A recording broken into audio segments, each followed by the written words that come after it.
Hayop na yan, no? Hindi yan papansin. Kapag may mga witness na naglalabas ng pangalan ng mga ibang senador na involved sa flood control, putang ina, bayani na agad ang turing ng iba dyan. Lalong-lalo na yung mga nag-iimbestiga dyan sa Blue Ribbon Committee. Hindi man lahat, pero may iilang mga senador dyan na ganyan.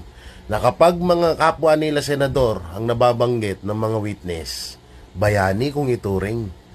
Pero putang ina, hayop.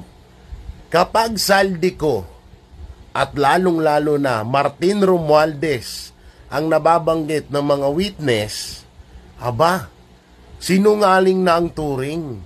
'Di ba?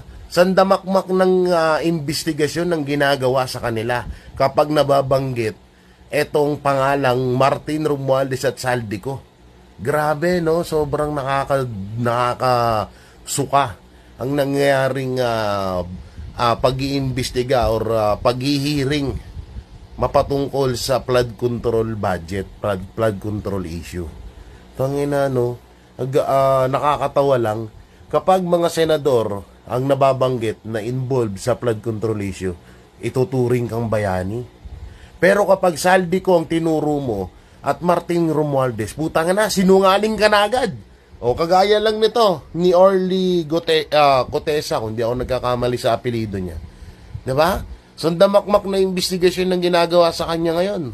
At itinuturing siyang sinungaling ng lalong-lalo na ng mga congressman at ibang mga senador. Ang galing.